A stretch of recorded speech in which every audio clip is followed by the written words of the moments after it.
in their seats. Nalguidan and Briarthorn are ready to go. The bans are in.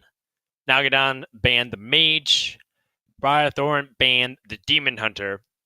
And once more, as we want to go over it, Nalguidan is currently 0-2 in the round robin stage, looking to see if he can prevent himself from being the sole frontrunner or being relegated. But Briarthorn is also right behind him right now. Even though he has that 18,000 in 2020 earnings, which got him a spot in Grandmasters, definitely don't want to be a player that gets relegated in your first season like we saw Papa Jason experience previously. So we're going to go into game number 1. Briarthorn keeps the hand of Gul'dan. Going to stay on the Zoo Warlock, going up against the Face Hunter from Nalguidan. Yep. And this matchup can go quickly because both players really want to deal damage to the Warlock. So as long as you have a decent start and don't get overrun by some of the early game Zoo minions, I feel like this is a pretty good matchup for Face Hunter. We shall see. We shall see indeed. Prison Scrap Imp. Nice. Okay. Scrap Imp helps, but he doesn't have a turn 1, and he's letting Face Hunter against the board turn 1, TJ. Oh, no. I'm already sweating a little bit here. Well, pack it up. Game 2. Let's go. It feels like that. I'm not trying to even just be facetious here. I legitimately sometimes believe that, like, you're in a situation where it's already looking pretty bad just because you didn't get that turn 1 start, and he's on the coin. He has the Scrap Imp to play, but he's already going to be behind here, TJ. I think Briarthorn looks already very concerned. He's sweating. You can tell. He's definitely sweating. Oh, yeah. Job done. Yeah, and a big Phase Stalker plus Tour Guide plus Hero Power can come out next turn. I mean, like, it's very difficult to call things this early, but this is going to be tough. That Nightshade Matron with the Hand of Gul'dan discard is going to have to be the biggest thing ever. Okay, yes, good job. I felt like yesterday in that position he would have life tapped. It's true. Against Face Hunter, it's a little more pressing. He has been tapping in situations where it feels like it's a lot riskier to do it, so definitely understand your sentiment there. As I believe Briarthorn needs to find a way to stop this damage. Nightshade Matron comes out here, but the secret off of the Face Stalker could be devastating, and Nightshade Matron gets returned back to the hand. Oh my gosh, there's just so much damage to stop here. The worst part is, Nalguidan has kill command in the hand, ready to go. I mean, he just pulled 2 secrets out here and just keep pushing the face damage. And I just don't think there's anything that Briarthorn can do. I'm trying to be optimistic here, DJ. There's no optimism that can save Briarthorn from this beating that's happening in front of our very eyes. I think you're right.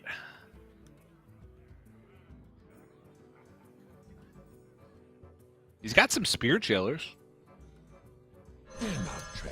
They're not even buffed by the Scrap Imp. Scrap Imp can't even do anything. Merchant. Soul Fragment. Draw cards. Briarthorn's. He has to Soulfire here, right? Yep.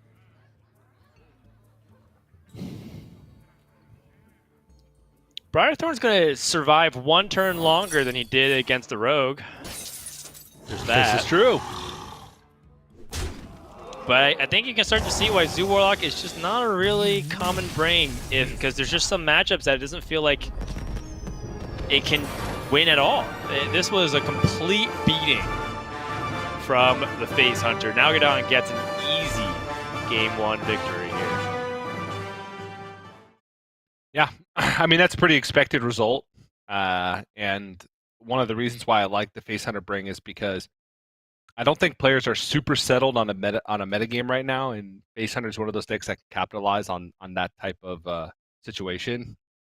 The only issue that I saw with the Face Hunter bring this week is in a lot of lineups, if players brought like Pain Warrior plus Soul Demon Hunter, or even Bomb Warrior plus Soul Demon Hunter, it can be hard to settle on a ban because the Soul Demon Hunter has a good matchup against Face Hunter. But there wasn't many people that brought that, right? It was like Killing All Day and No Hands Gamer that brought those lineups. No Hands went 2-0, Killing went 1-1. But his second series, I felt like he could have won that based on lineup too. So, right. And Briarthorn does not have that lineup. He's running a Druidless, Warriorless lineup. And Briarthorn's going to be like, all right, that matchup was a fluke. Run it back. That's right. Pick 2. Very unlucky. Oh, jeez. Feel like it's about to get a little bit harder here. As Nalguidan has Stealth Rogue. This is definitely one of the decks that was problematic for Briarthorn in terms of just like the aggressive Rogue variants. I hope that he's able to withstand the pressure, because if he's missing his 1-drop again and Rogue gets onto the board early, you're going to be struggling, my friend. Boom. Hit the 1-drop. Hit 2 of them, Nice. actually. Okay, he's on the coin. Bonus. I wasn't even. I felt like I was happy with 1, but since we have 2, I think we got this time. We got it this time, right? Yes.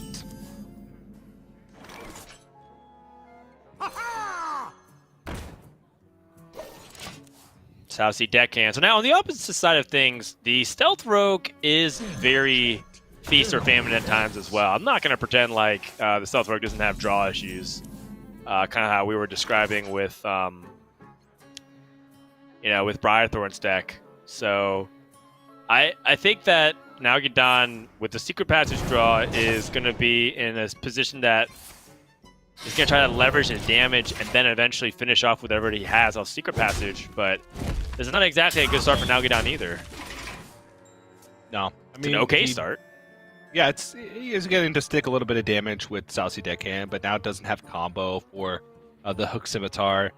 It's a little early to try and dig for damage with Secret Passage and Eviscerate. It's usually for finishing damage and not necessarily most efficiently used as just a way to activate things early on or fight forward. So, Briarthorn hasn't taken too much damage. Next turn can go Coin Disease Vulture, and then Life Tap and Raise Dead. He's had some valuable early game minions die, both, 2 of them being pretty defensively oriented with the Voidwalker and the Spirit Jailer. And then we'll get 2 3-drops from Disease Vulture and be able to start hopefully running away with the board. Wow. Nalguidan is going to go for the Secret Passage, and that's aggressive. That's about as much as you could hope for. Like, ideally, he would have found 2 1-cost stealth minions, right? Like, that would have been ideal. Ashtar Slayer is at least something that he can play. Oh, yeah. Soul Fragment. Well, I mean, now he has the health that he can change. Oh, actually, the Flesh Giant. There you go. Having health, the health change regularly makes the Flesh Giant even better, and now he has the Disease Vulture. I think Nalguidan's already in a position where he just fell too far behind. What? Okay, doesn't have any spell damage minions, I think. Or weapons. Some awkward synergy, to say the least, here. Oh, jeez. So, once he draws something to activate all these things, that's a lot of damage in hand. Right. It's just, he needs to get to that point. And right now, he doesn't have anything to do to buy himself time to get there. He can sap Disease Vulture. All right. Okay, wow, really playing for board presence. So Yeah. he's saying, well, if I protect this Ash Tongue Slayer, might be able to get more damage in. Another Soul Fragment draw. That's the only other Soul Fragment, right? Because he hasn't even played the second Spirit Trailer yet. So Right. that's kind of perfect timing because now he can play it. If he really wants to, he can play a Flesh Giant. But Nightshade Matron with the Hand of Gul'dan in hand does seem quite good as well. Also lets him take the power off board. All right. Burrowing Scorpid, I mean, 5-2 on board. One of the best pickups he could get in that situation. Sure. It's true. He's able to spend his mana and able to fight a little bit for the tempo. Briarthorn having a dormant minion on the board permanently is going to be pretty nice, unless he's able to somehow summon another spell damage minion to synergize with it with his Disease Vulture.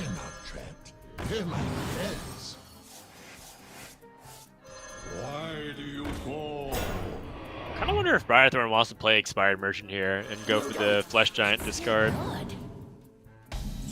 Goes for the Nightshade Matron, or he gets the Nightshade Matron. Yeah. Okay. That's damage. I mean, that's what this deck does. It puts out damage. Damage plus damage Like equals damage. a lot of damage.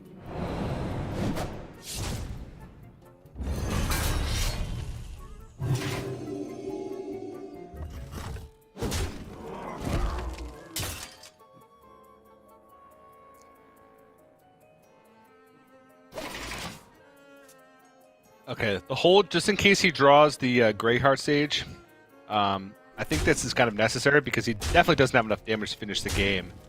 And this Burrowing Scorpid will always, pretty much always, only get in 5 damage. It's going to get traded off afterwards. Problem is taunts. But he had already seen the Voidwalker. He'd already seen like the Raised Dead Voidwalker. I mean, he's super all in at this point. Like, he has almost nothing left in his hand, and he already has played one of his secret passage. This is looking like Nalguidan has to really hope that the top of his deck can bail him out, and also Briarthorn doesn't have much besides what he's showing on board. 13 power right now. He's at 19. Praying for Greyheart Sage. And even then, he's already used a lot of his burn. He used Sinister Strike, he used an Ash Tongue Slayer, he used both Eviscerates. I guess the deck is just like all damage, but I was about to say, a lot of his deck is just his cheap stealth minions. Because he didn't draw those early, he drew his burn. And sometimes that happens, you draw I don't want to call it the wrong half of his deck, but he drew his burn just a little bit too early in the game, when he would want minions and then be able to end the game. So sometimes those aggressive rogues can do that, and you can see because Face Hunter is like specifically made to just deal damage like that, whereas but they don't have the longevity. Stealth Rogue is more to kind of be similar to Face Hunter, but have a little bit more longevity because you have the Greyheart Sage, a little bit more powerful minions. You can preload things with the stealth, but because of that, you can sometimes run into situations like this where you can't consistently deal damage. And yeah, Briarthorn gets win with the Zoo Warlock. Nicely done. I mean, we got there, right? It was a situation where we weren't sure if the Zoo Warlock could get that easy victory, but there's two different sides of Zoo, right? We're not like dunking on Zoo because we think it's funny. There's actual power behind this deck. It's just that sometimes it doesn't feel super consistent at executing its game plan, which is why it's interesting that Briarthorn seems to enjoy it so much, but it could be just one of his pet decks that he loves. What? I can't really fault him for that if that's what ends up being the case here. Going to game number 3. Stealth Rogue needs to continue to get that win. We featured the Stealth Rogue as the T-Mobile deck spotlight, and that was largely just to show you about the fact that this deck is going to be one of the big question marks going into the series. Yep. And Briarthorn's playing a Highlander Priest with Weapon Destruction. So this could be the tough deck for Nalguidan to be able to beat, just because it seems like it does have checks to a lot of things that he could do. It does have the Acidic Swamp Ooze. Zephyros obviously is a Highlander. It even has the Cobalt Sticky Finger. It's a little greedy on the greedier side, since he does run like Plague of Death and Cabal Shadow Priest, which is not always run. But so many options. Overall, I think this is a decent deck against any aggressive weapon-based class. Yeah, I think so as well. Like, it does feel like Briarthorn should be able to have an easier time versus this stealth rogue than other variants of rogue, perhaps. So we'll see if whether or not Briarthorn is able to handle this early aggression. This opening hand looks way better for Nalguidan. Ashtongue Slayer finds a sneaky delinquent. Kind of wonder here if Nalguidan just wants to go for the Ashtongue Slayer and trade with the backstab. Deal with them. Yeah, I don't think you can risk like leaving these minions up. This priest one of the best at capitalizing on you leaving minions up in the form of Apotheosis, or even just like Wave of Apathy trade. This is a pretty scary board for Briarthorn to have to deal with, and he doesn't have great ways to start picking stuff off. Stuff like he could go Raise Dead into Twilight Drake again. He could just start picking stuff off with Penance, but a little bit of the healing is wasted. You are a prisoner in your own body.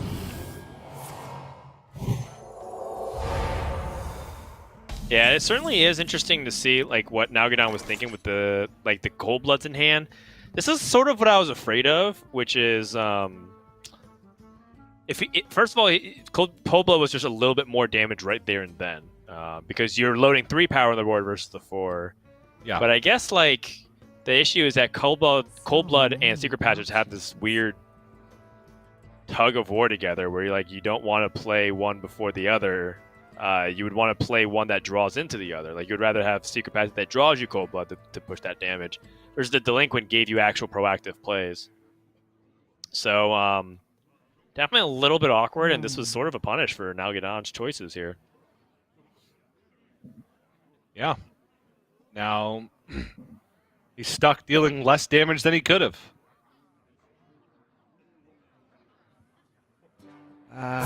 Choose soon. I mean, I still think in this situation, you probably just go for it anyway. God, is he just gonna dagger pass? Whoa. I guess not dagger pass, but dagger hit pass. TJ. That hurts. He wants the max damage from both these Cold Bloods. I can understand it. Like, oh my! I don't know how I feel about that play. I guess like I understand his logic, right? He put a lot of thought into it, roped it all the way down, says I'm not going to do anything. But I feel like that plays directly into Priest's hands, which is okay. Like, I have an opportunity to actually take it a little bit slower. Not to mention, by leaving up things like Mind Flayer, he does have the Apotheosis now, and that's just going to make it even more difficult. Oh boy, this looks really painful to come back from. Priest looks like they're in firm control. Nalguidan can come back with the sap. That'd be huge. but doesn't find it. Does not find it right now.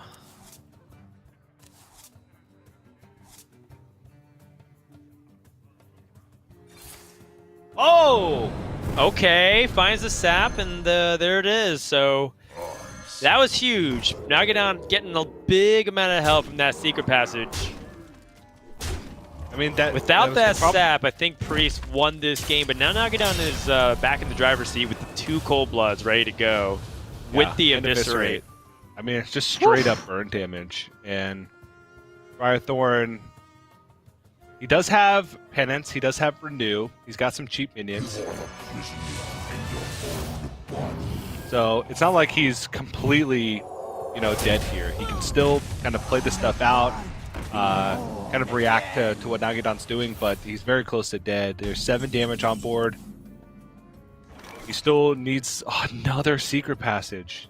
He can just keep doing this, and then eventually follow it up with the Cold Bloods plus Eviscerate to finish the game. All right, so one more time through the back alley tunnel. Hooked Scimitar, Sinister Strike.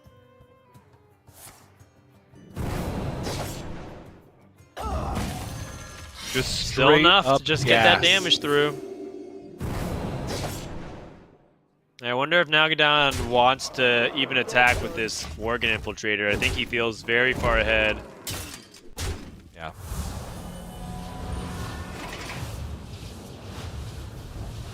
Briarthorn is backed into a corner.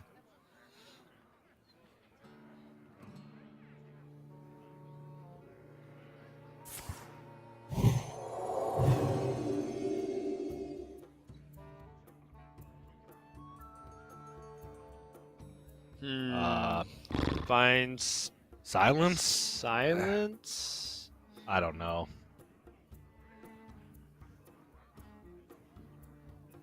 Is there any merit to taking Power Word Feast here? I think he wants to use the Aeon Reaver to tempo, but looks like no matter how it is sliced, looks like Briarthorn is dead. Yeah. If he plays Aeon Reaver, then he's going to wish that he had played his Mind Player cards and traded into a 2-1.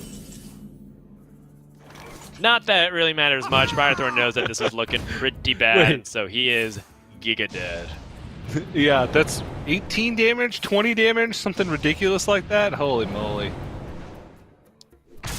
I mean, the pass in the previous turn, I guess, ended up working out for him, but the second Cold Blood ended up being overkill at the end of the day. I guess he would have gotten more value out of Apotheosis, but I don't know. That's just a rough game for Briarthorn overall. Hook Scimitar comes out, no weapon destruction drawn yet, but honestly, even if he had weapon destruction for that last Hook Scimitar, it didn't matter. He was dead by a mile. Yeah, it was not looking good, but Nalguidan gets the win, and you can see the power of that rogue deck. When it gets firing on all cylinders, able to just push out ungodly amounts of damage and get it over that finish line. That brings us to game number 4 here, as Nalguidan has just his warrior left. And as we mentioned at the very beginning of the series, that Nalguidan does indeed have that Renge Caliber Bomb Warrior, which has been pretty dominant today and should be able to match up pretty well into decks of Briarthorn, except for the fact that Briarthorn was prepared with his weapon removal Priest. Yeah. So I'm pretty sure Briarthorn is going to try to turn to his Priest deck right here, try to stop this warrior, but we'll see. Yeah. He does have the double weapon removal, triple, quadruple, whatever you want to call it, because he's got Zephyrus, Raised Dead, Acidic Swamp Ooze, Cobalt Sticky Finger. So this is going to be a tough one, I think, for Nalguidan to win. But, oh, never mind. Briarthorn's just going to go with Secret Rogue. Interesting. I mean, he has to beat the Warrior twice in a row if he wants to beat the series. It really doesn't matter what he queues, but there's always the argument of, like, momentum, and if you queue your best matchup and win, like, a long, grindy match, it could, tilt Nalguidan and then force him to play suboptimal in the next game. There's a bunch of mind games that can go into it, but at the end of the day, when it comes down to it, Briarthorn needs to beat the Warrior twice. He needs to beat it with his Secret Rogue. He needs to beat it with his Priest. So it really doesn't matter what he decides to queue up first. Yeah, that's totally fine, based on what he thinks is going to be his immediate comfort pick here, as he's going to turn a Rogue. But maybe it's one of those things where, like, he takes the harder matchup, and then if he does get the win here, he'll feel pretty good going into game number 5 with that Priest deck up against that Warrior.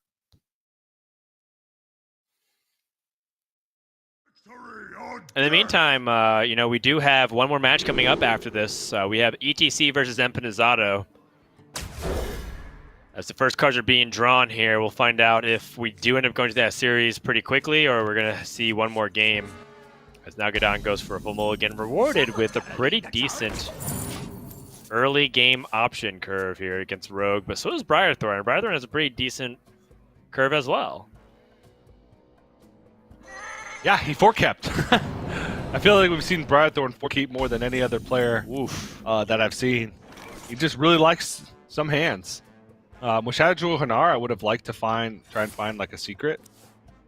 Like, I don't know how much value, like, what are you specifically looking for? When you're holding Wand Thief in the mulligan, as opposed to Shadow Jewel or Hanar with a secret, especially since Warrior doesn't really make plays until turn 4 with Wrench Caliber. Right. Yeah, I can definitely understand the excitement of like, oh, I can coin out my Evil Miscreant, and those lackeys will combo with the Wand Thief. But yeah, it's like, where does the Shadow Jewel Hanar fit? Is it just because you feel like that's a really important card in the matchup? Or because you feel like you want to have early game plays with it? Which is definitely a question that we're evaluating. Yeah. We'll see how this hand pays off, if this hand's going to pay off, though.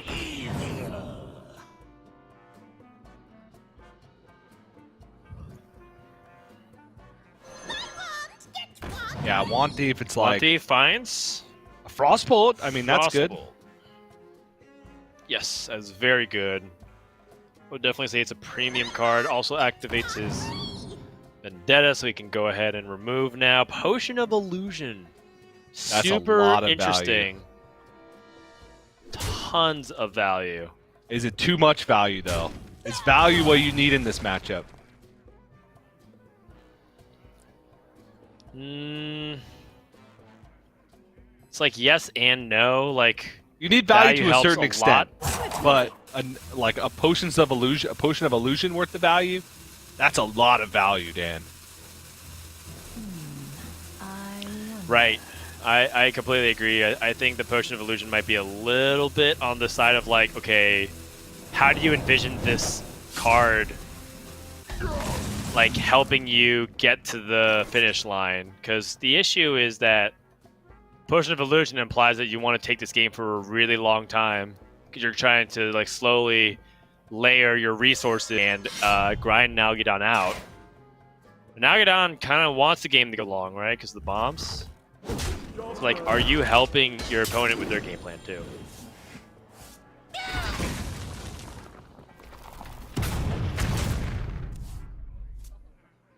Bomb drawn.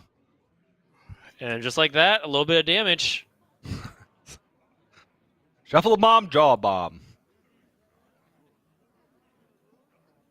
Like Wrench Caliber is deal 8 damage to your opponent.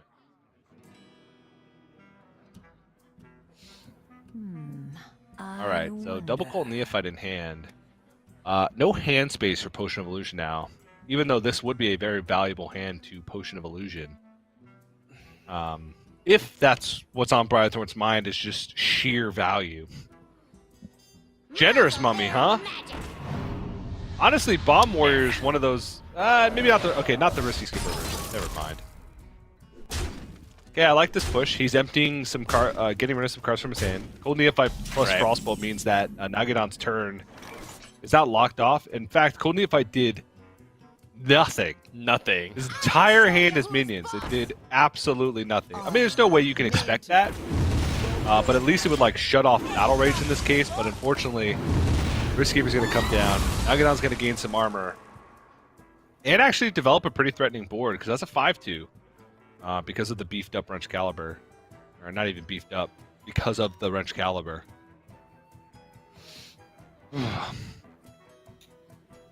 Because of that, I don't know if I would have hated the Generous Mummy last turn as generous as it would have been towards really? Nalguidan. Okay. I don't know, maybe I'm just crazy. It just feels like it's a card that's going to continue to be dead in his hand. Wow, he really doesn't want him to gain armor. Yeah, I was going to say, I feel like you don't care about the armor total at this point. care about your Right. own life total.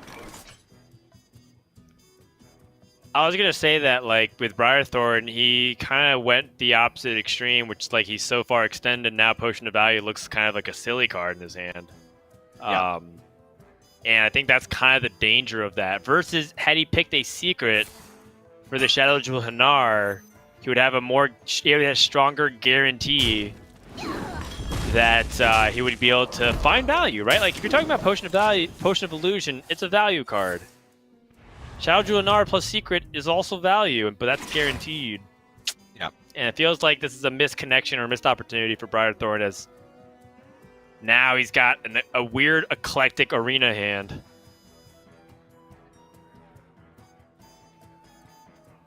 Yikes. Generous Mummy. The Generous Mummy here feels even worse. The more mana crystals your opponent has, the worse Generous Mummy punishes you, in my opinion. We could see, though, Cash Division. Nalguidan doesn't have a way to cap him.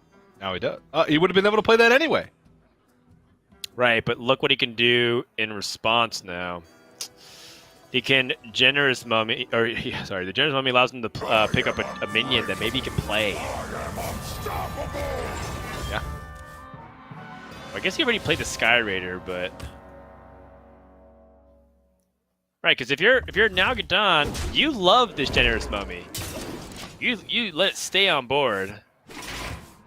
You give it the VIP penthouse suite treatment. Stay for a while and enjoy the patronage of this tavern you're in, Generous Mummy. Give it a little spa package, some free concert tickets, anything to make the Generous Mummy stay for a little bit longer.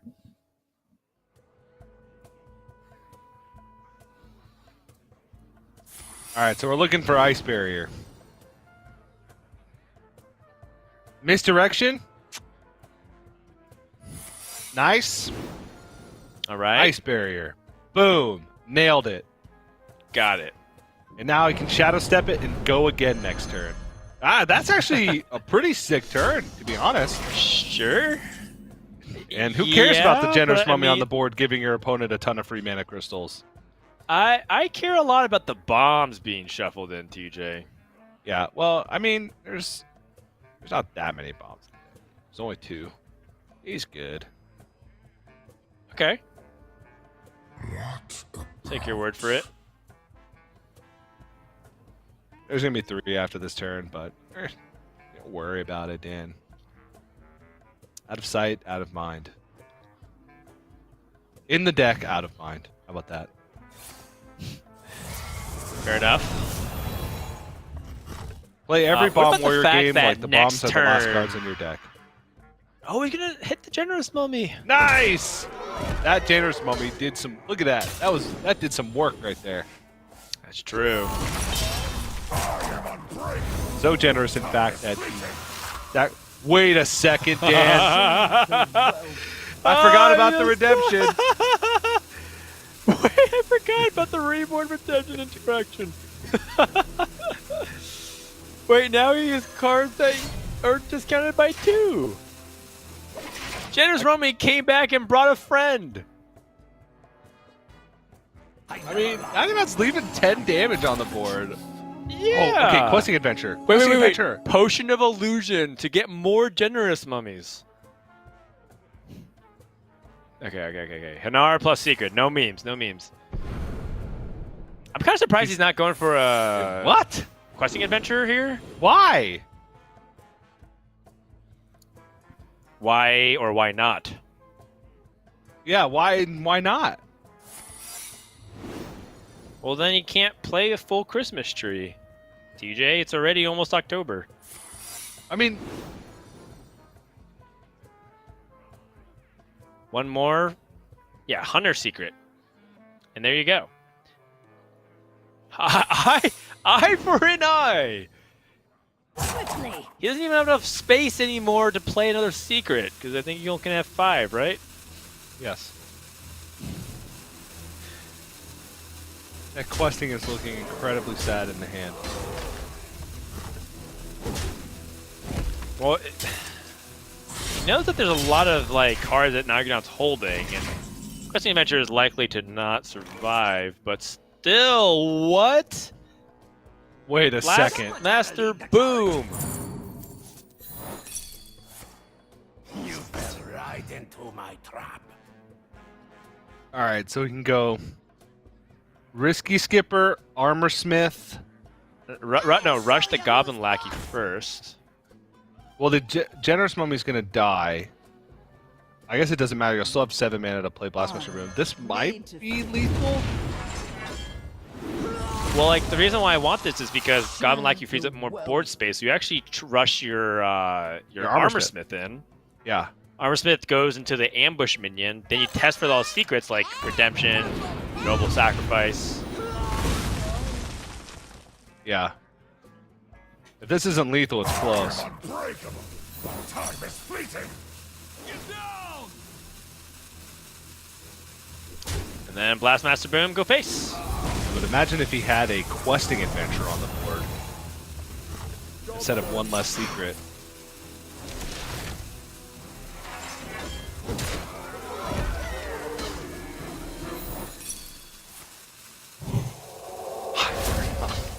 I mean, Eye for an Eye dealt 6 right back, but Briarthorn's in a world of pain right now with this Blastmaster Boom.